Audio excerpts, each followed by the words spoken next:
when I watched my daughter graduate, this was right after it happened. I'm watching her walk across the stage. And immediately I'm thinking, am I going to be around to watch my son walk across the stage? And it was every birthday is this the last one. Wow. Every Christmas is this the last one. Thanksgiving, except. So it's like you don't even really get to enjoy the moment because you're so worried, is that going to be the last moment? Yeah. And it weighs on you, man. It really, really weighs.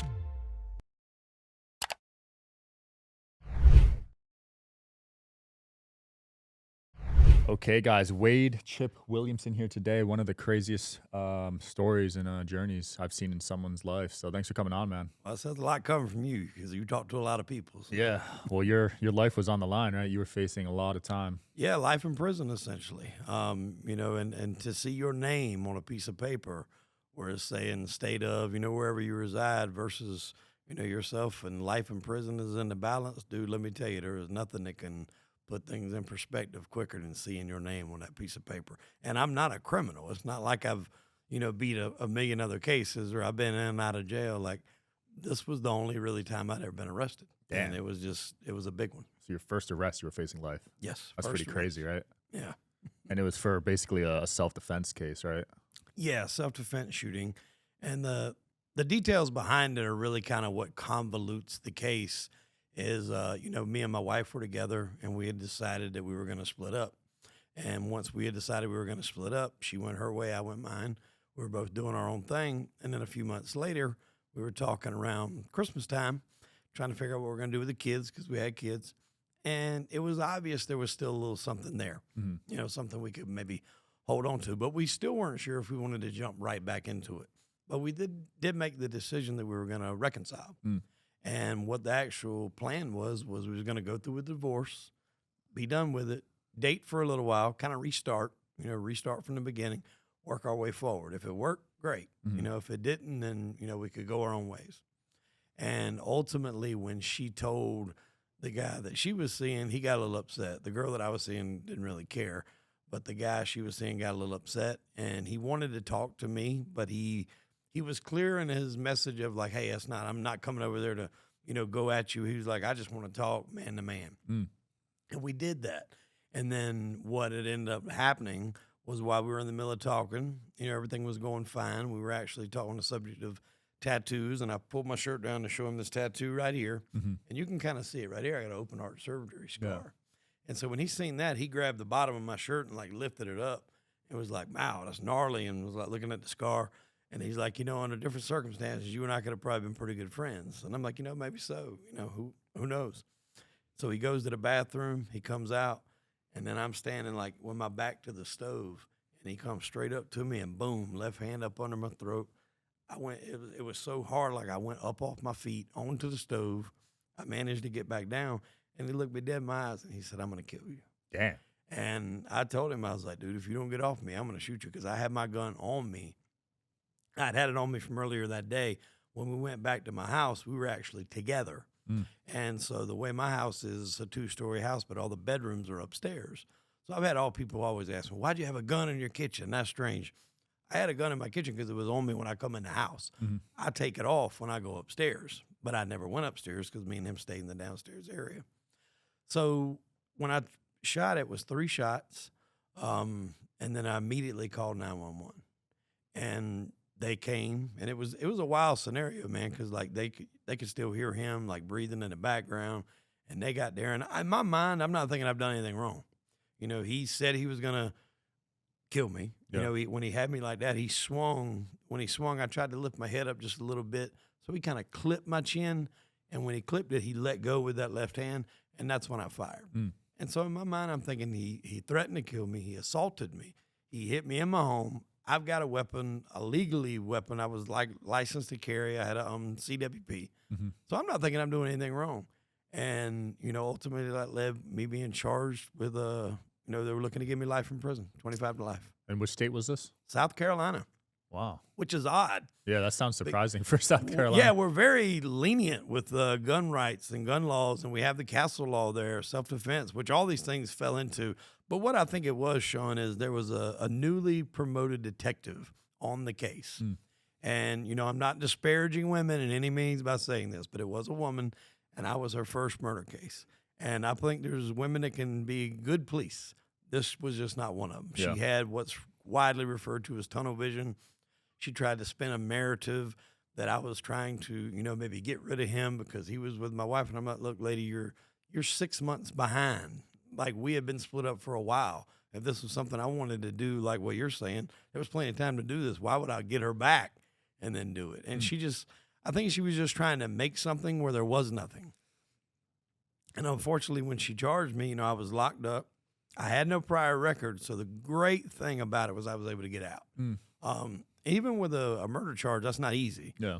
And How much was the bail?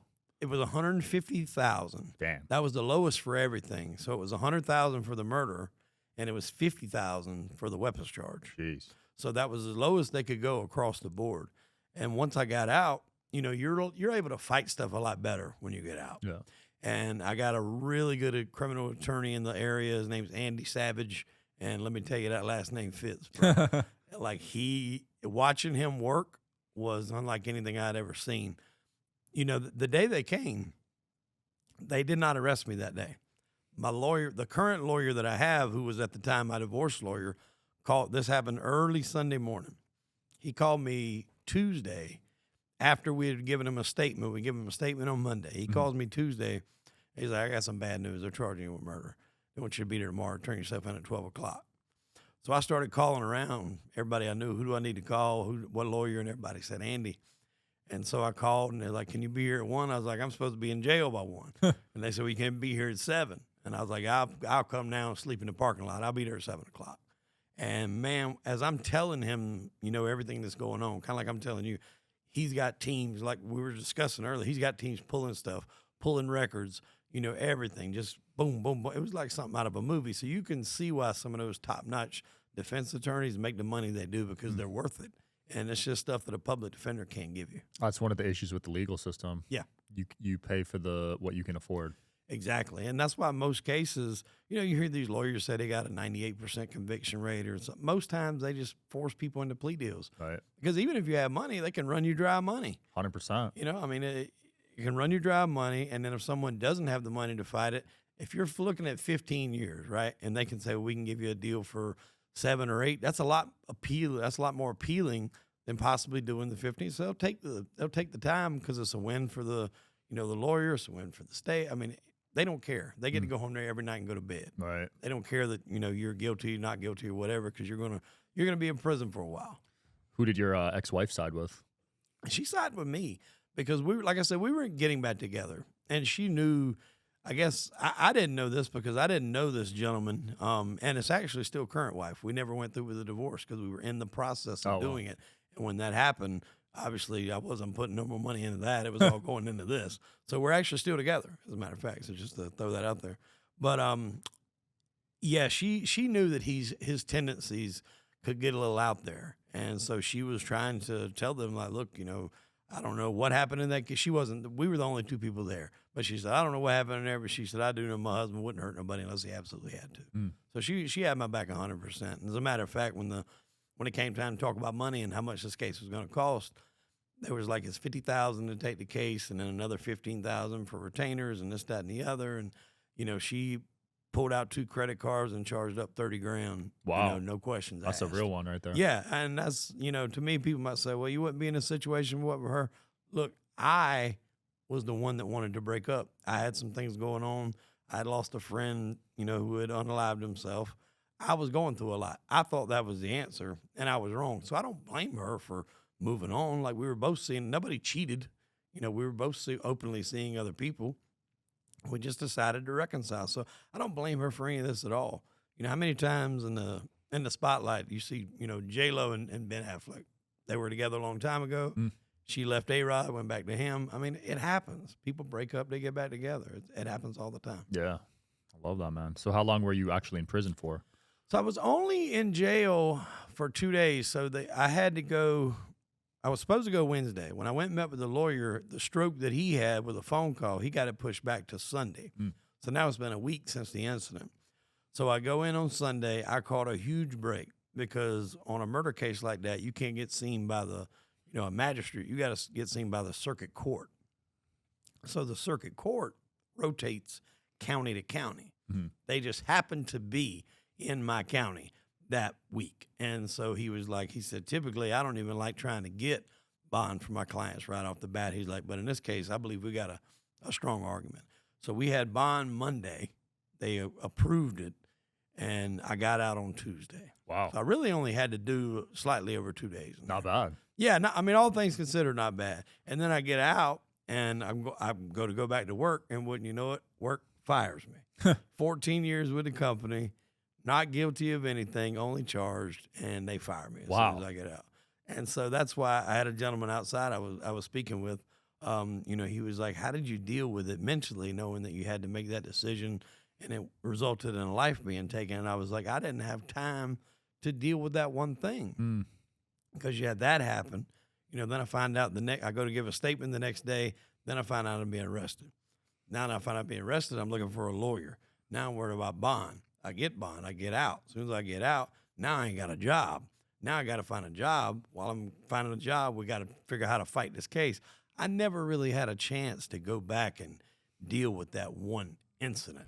Shout out to today's sponsor, Quince. As the weather cools, I'm swapping in the pieces that actually gets the job done, that are warm, durable, and built to last. Quince delivers every time with wardrobe staples that'll carry you through the season. They have fall staples that you'll actually want to wear, like the 100% Mongolian cashmere for just $60. They also got classic fit denim and real leather and wool outerwear that looks sharp and holds up. By partnering directly with ethical factories and top artisans, Quince cuts out the middleman to deliver premium quality at half the cost of similar brands. They've really become a go-to across the board. You guys know how I love linen and how I've talked about it on previous episodes. I picked up some linen pants and they feel incredible. The quality is definitely noticeable compared to other brands. Layer up this fall with pieces that feel as good as they look. Go to quince.com/DSH for free shipping on your order and 365-day returns. They're also available in Canada too.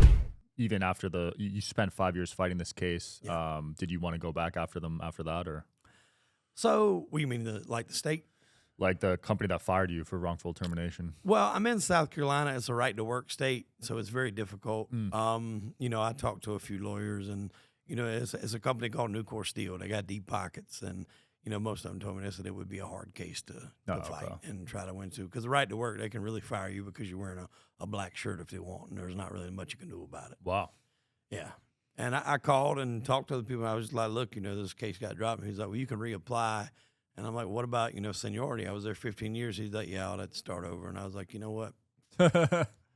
I'm going to podcasting. Yeah. Right? Yeah. I still do work in that field. I work for a company that actually builds submarines now for the Navy. But the interesting part is, I didn't even listen to podcasts. I may be a Rogan every now and then. Yeah.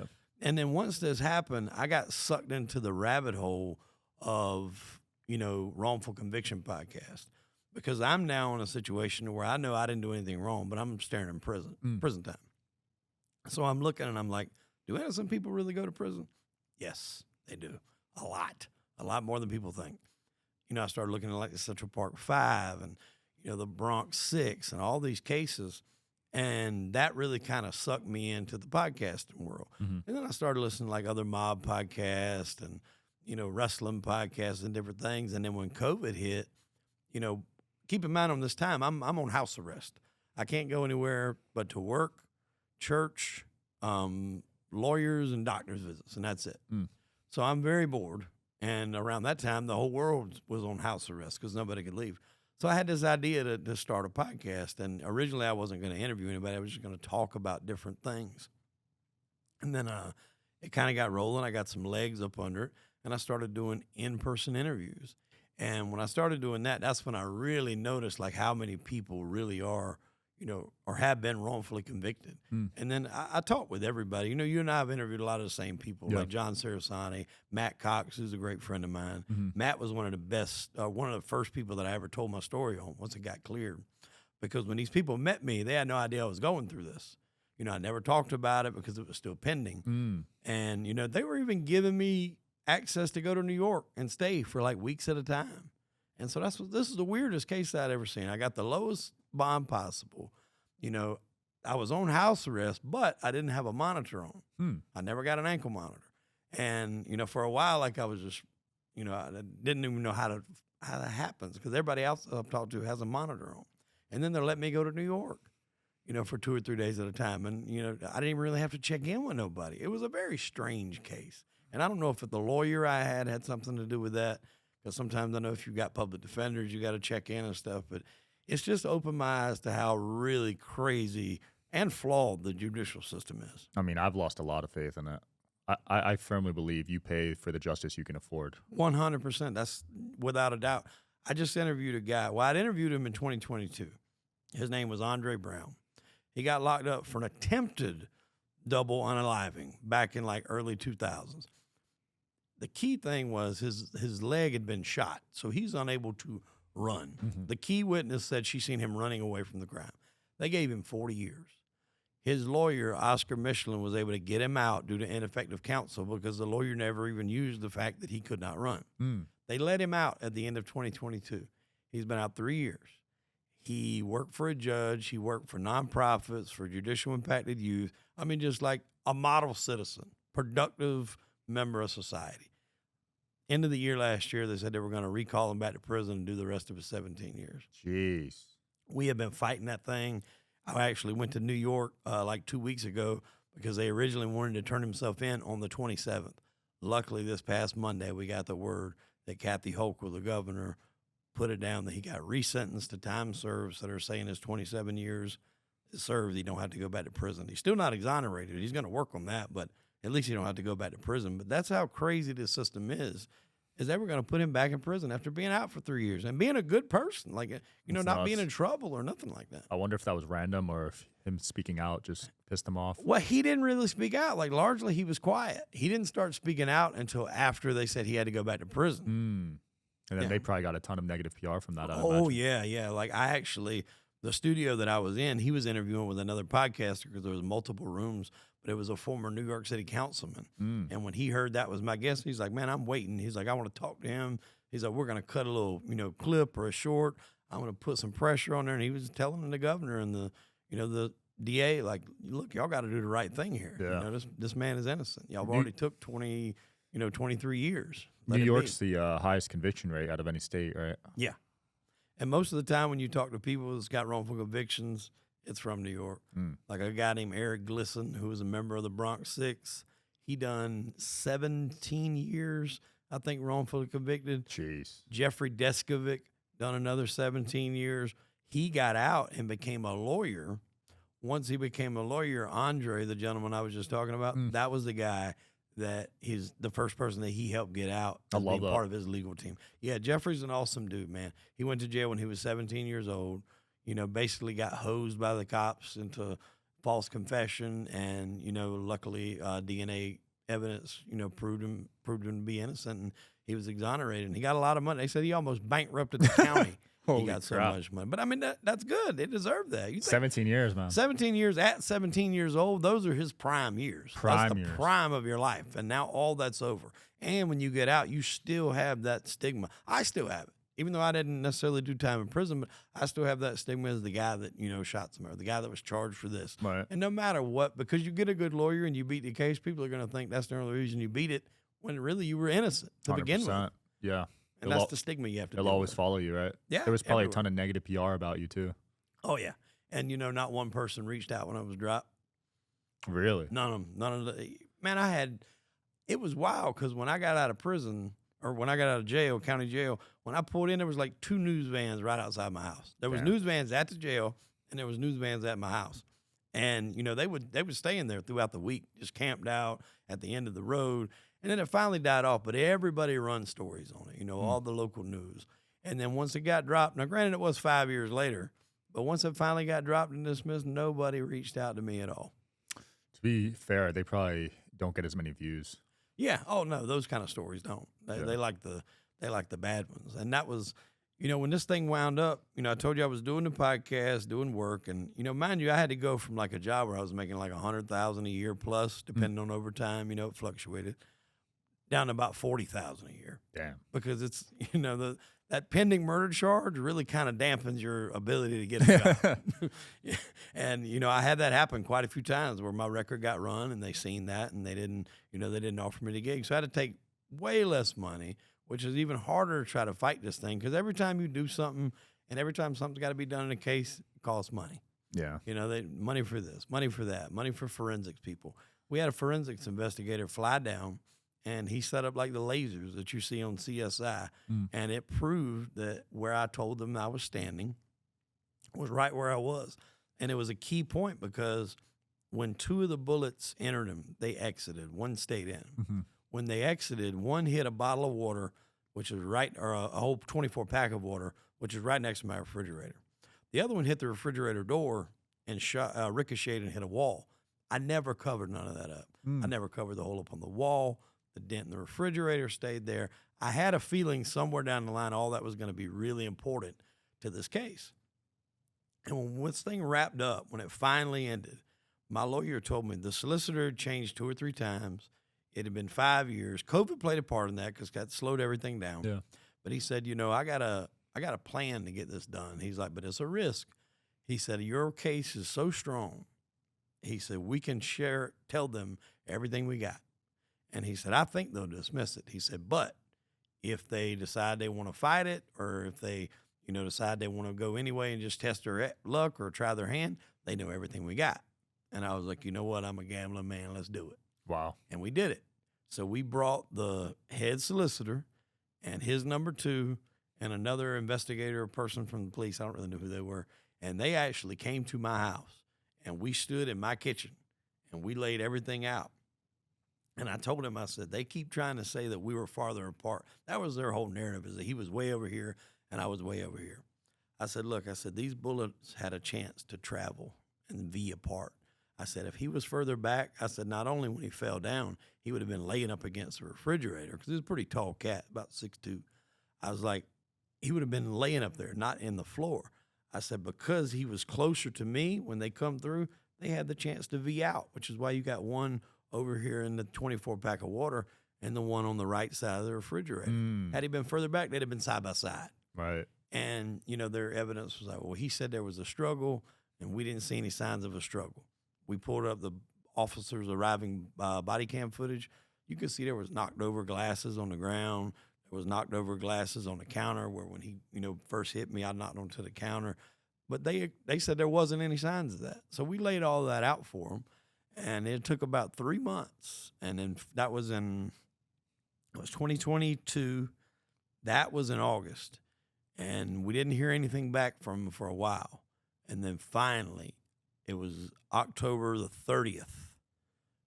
My lawyer called me, which was not unusual. He would call me. But, so I didn't think like, oh, this is it. And he calls me and he's like, how you doing? I actually had the flu that weekend. I said, man, I'm not doing good. I said, I'm getting sick. And he said, I got some news that's going to make you better. He said, case is dismissed. Everything's dropped. You're a free man. They're working on your expungement right now. He's like, it's over. Wow. You can breathe. That's crazy. And brother, when he said that, I dropped to my knees, and I'm not going to tell you no lie. I cried.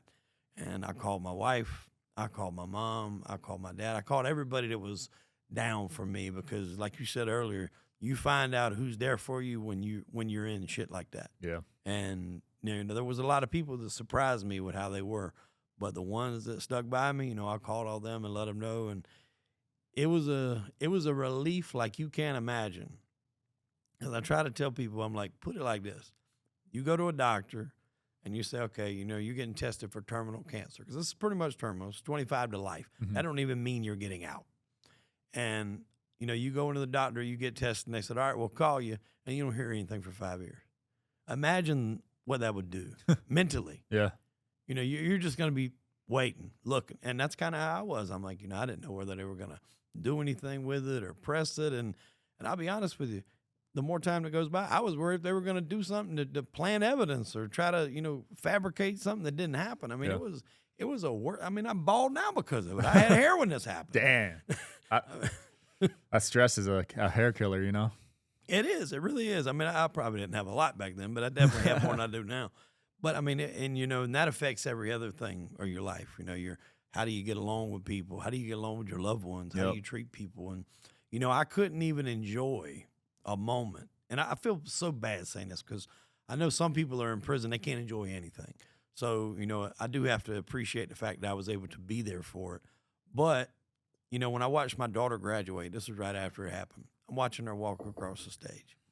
And immediately I'm thinking, am I going to be around to watch my son walk across the stage?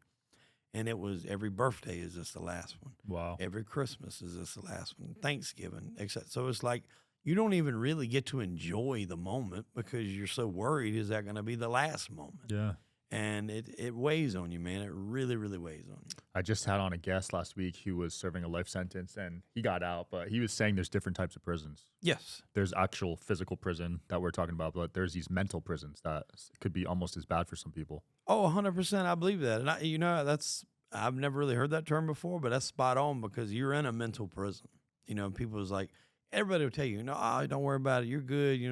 They don't have it. Yeah, you can say that, but you're not the one with this hanging over your head. And it's rough, man. And then, like I said, that affects your job. So you can't really get good employment. Luckily, the job I went to start with, I just wanted something to be able to bring income coming in. It was a very low paying job. Luckily, I wound up catching on with another guy who was from Texas. And see, the first job I had, I didn't tell him about anything. The dude hired me on the spot. No background or nothing.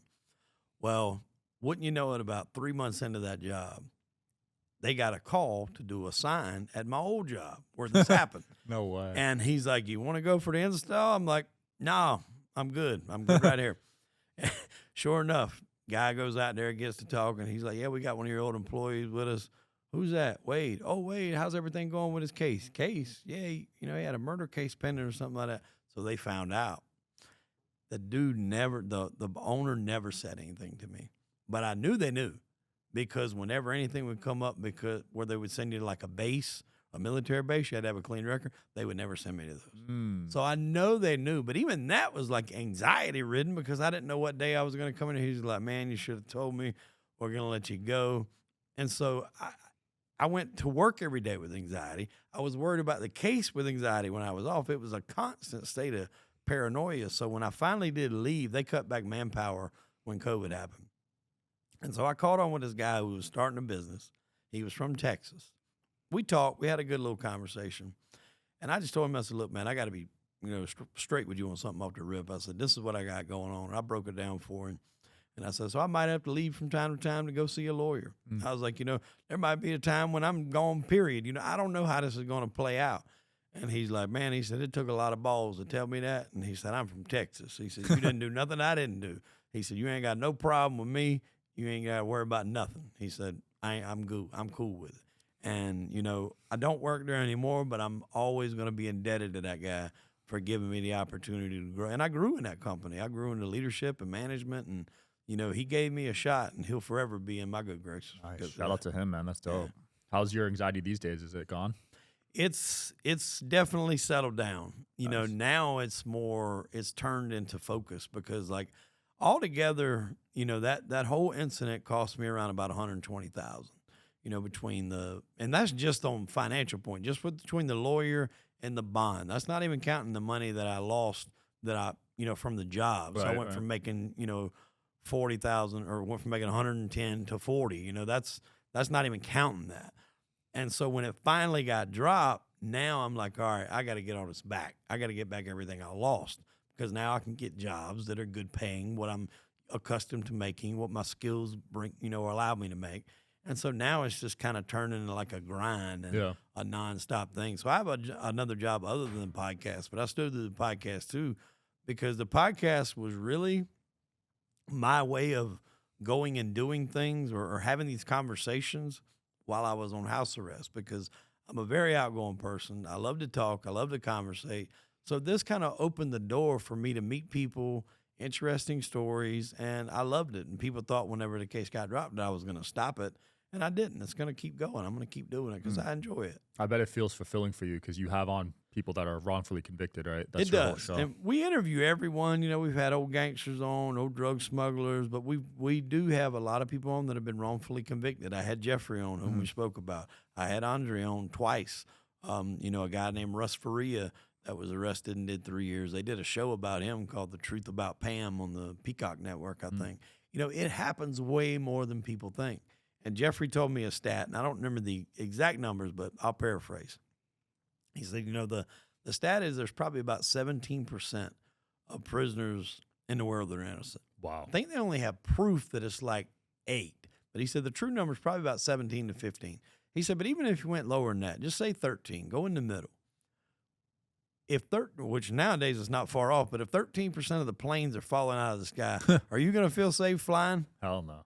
Exactly. So when you put it like that, you think, God, I think before people were so like, well, if they arrest you, they must have done something wrong. Or if they charge you, they must have That's something. how I used to think when I was younger. That's how I used to think too. And when this happened with me, it changed my whole worldview. I remember like 2 days after I got out, I'm watching TV, and they're looking for a son for shooting a dad.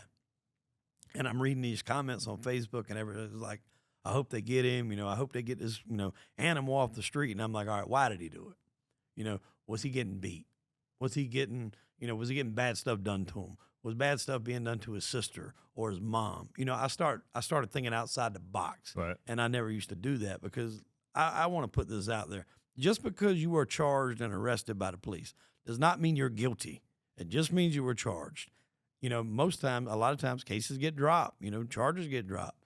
But that's what puts the stigma on you because people will always remember that you got charged. They won't remember because they've forgotten about you. They don't remember that 5 years later, no, they said he was innocent. They dropped the charges. Facts. They just remember you were charged. They just remember the arrest and the charge. And that's, because that's what makes the spotlight. Exactly. That's what's the headlines. That's the clicks. That's the, the news at 9 or news at 5 or whatever. That's what sells for them. And it's a lot of power because they work together, I feel like. Yeah. Oh, 100%. 100%. They can paint a narrative. Yeah. And that's what's so hard about fighting it because, you got the cops fight. Look, the cops called me a murderer. The neighborhood that I lived in is called Cane Bay. I heard one person referenced me as the Cane Bay killer. I'm like, Jesus, did I kill 9 more people? This is one guy. And I mean, I knew the people in the neighborhood that didn't know me, like I don't know how well known I was in there, but after that, it seemed like everybody knew me. Everywhere you walked. And it was just, people had different reactions. I don't think I had a trick-or-treater at my house for 4 years. I didn't even have to worry about buying candy in October. You go to the Publix, go to the pharmacy section or something, people just get out of the way. They're looking, you can tell they're talking about you. Damn. And, luckily, my son was in a younger grade at the time, so they didn't really grasp the level of what was going on. My daughter graduated, like I told you earlier, right after that. So by the time my son got to like early teenage years and junior high years, it had kind of been forgotten about, but it would still get brought up from time to time. How tough was that on the daughter? Did all her friends leave her and stuff? No, her friends were really supportive. And like I said, this was literally a month afterwards she graduated, and then she actually moved to Seattle, which was her plans anyway. But her friends stuck by her. For the most part, my wife's friends stuck by her too. She lost a few, and I lost a few. But, I like to say that thinned the herd. We know the ones we got now that's been with us through all that. Those are the ride or dies, the A1 day ones. You know how it is. And those people will always hold, even if I don't talk with them every day or if I don't see them every day, months, years go by, they're always going to hold, a special place in my heart because of what they've done for me. Because when you're down and when you're out, those who step up for you in those times, you will never forget it. 100%. What a story, man. I can't believe it. Well, I appreciate you having me on like this kind of platform to be able to share this because that's the thing that I think everybody's under the assumption that it can't happen to you or whatever. But listen, if you have a gun and you choose to defend yourself, I was within my right. I was within my home. I was licensed to carry. That was my own personal gun. I had a CWP. I went through the class. I was attacked. My life was threatened. I was assaulted. Everything laid out. If you was to tell that to a cop, they'd be like, no, he did nothing wrong. I was still charged. And as a tidbit to this, the cop that charged the detective, so one of the bullets that went into the water that we talked about, they never found that. Huh. I found that after I got out on bond. I found the bullet. So I had to call them back and say, hey, look, your bullet is, or my bullet, your evidence is still floating in a water bottle if y'all want to come pick it up. Apparently that wasn't a hit around the police station. She got demoted from homicide detective down to property crimes. Damn. Then from property crimes, she is currently a elementary school resource officer, which is pretty much like the last stop you get before you're out the door. Wow. So you talk about a fall from grace. And actually, there's a TV show from my neck of the woods called Southern Charm, and apparently it's pretty popular. One of the ladies from that show actually hit her while she was, doing cross traffic or whatever like that. And she banged her knee up pretty good. And she done an interview with the police or somebody, it was some sort of news outlet. And she's like, I just can't believe that the police, work like this. And, I was a part of them, but, that there's just so much injustice. And I'm thinking to myself, you bitch, the gall on this lady. But, I think she's where she needs to be. She's not a homicide detective. I don't even think she really should be in law enforcement either. But if you got to put her somewhere, maybe elementary school, school resource officer is about the best place for her. Did you ever talk to her one-on-one? No, never. She just had it out for you. I don't even know if she had it out for me or if I was just what she thought was going to be her stepping stone to kind of up her career. Yeah. Because I didn't know her personally. I did see her right after it got dropped. Me and my son were in a Buffalo Wild Wings right by my house. And this man and woman come in, and I looked at the woman, but I didn't recognize her. I ain't even going to sugarcoat this. She put on a little weight. And I was like, I thought I knew her, but I didn't really know her. It was kind of shaky. But she comes in, she sits down, and like 8 kids come in that have teenagers, high school kids, that have these South Carolina police trainees or some shirts on. Yeah. And I called my wife, and I was like, hey, what is this? And she's like, that's a class where they, teach them if they got interest in law enforcement. And I looked back, and I locked eyes with her again, and I was like, that's the detective. Mm. And she was looking dead at me. And she didn't say anything, and I didn't say anything. Like everything about me wanted to get up and say to them kids, look, if you want to be in law enforcement, God bless you. We need good ones, but you don't need to take training from that one. I can tell you that right now. But yeah. I kept it quiet, man. I mean, she's going to have to deal with what she done. You're a big man because a lot of people would have made a scene there, I think. Yeah, trust me, I wanted to. But then at the same time, I do that. Now everybody's talking about it. Now that, it could blow back on my son. And had I been alone, maybe I might have would have did it. But he would have been in there with me. And her being a cop, she'd probably tried to arrest me for doing it too. So, no telling. But she's got her karma, man. And I think it's going to get worse for her. I really do. Because the evidence was there for her to look at. The evidence was there for her to go through. She ignored it. She had tunnel vision. She tried to spin and create a narrative that didn't exist. And at the end of the day, she tried to put me in jail for 25 years to life. And she didn't need to. Wow. I wonder if it was tunnel vision mixed with just she was new to the job and didn't have experience. I think that had a lot to do with it. I mean, common sense ought to tell you, Sean, look here, if I shoot somebody, right, there's 3 entrances and there's 2 exits. So there are going to be 2 bullets somewhere in the house. How in the world did they not even see right after that you only come back with 1 bullet? They got the bullet that went into the wall. They didn't even get the other bullet. I didn't know where it was, so I figured they got it. I heard after the fact that there was 2 exit wounds and, 3 entrances and 2 exits. How do you miss that? You might have a case against the police department. I'm telling you, how do you miss that? No, I'm for real. Like, you should look into that. That's crazy. But in the low country, man, it's hard. You got those the backwoods stuff, and I'm sure you probably heard of the Murdaugh case that was pretty popular about a year ago. The lawyer and the judge. I mean, they pretty much run the town, and it's like that in small towns. It is like that in small. And I wouldn't necessarily consider this a small town, but it definitely runs on what's referred to as the good old boy system. So not many lawyers want to go up against the police because they have to work with them, and they don't want to be the ones that, combats it and all that. And, I went with a lot of people. I talked with a lot of lawyers to go up against the police. I did. I talked to probably 10 of them. And every one of them said, that the problem with it is they didn't fabricate any evidence. It's more incompetence. And he said, unfortunately, you can't sue somebody for being stupid. Really? Yeah. You think for something like that where you spent 5 years of your life fighting a case? Well, like I say, even that one particular thing, like whether she found the bullet or whether she didn't, that wasn't like impacting the evidence for me. That's just her being not a good cop. Got it. Whether she found it or whether she didn't, I was still going to be charged. It just shows that the lack of, good police work that she did. If you're a detective and you'll be looking for 2 bullets, why the hell would you even leave that house until you find them? For real. So it just showed incompetence. And he told me, he's like, unfortunately, he said, you can't sue for incompetence. He said, if you could, everybody in the world would be rich because there's a lot of stupid people around here. So I said, well, I get it. What's next for you, Wade? Where can people watch the pod and keep up with you? Yeah, so I'm on Crime and Entertainment. It's on YouTube, Spotify, iTunes. We do 1 a week at least, if not 2. And like I said, we interview everybody from mob guys, drug smugglers, writers, actors, authors, wrongfully convicted, wrestlers. We had a few wrestlers on there. Had some OnlyFans ladies on there. We literally interview everybody. And, you know, we've shared some of the same guests, like I mentioned, John Sarasani, Matt Cox. I just recently had Janelle Gordon on the show. Oh, nice. Shout out to her. Yeah, she's a very interesting lady. So we're going to probably do some more stuff together. But, yeah, check us out on Crime and Entertainment, pretty much anywhere you get your podcast.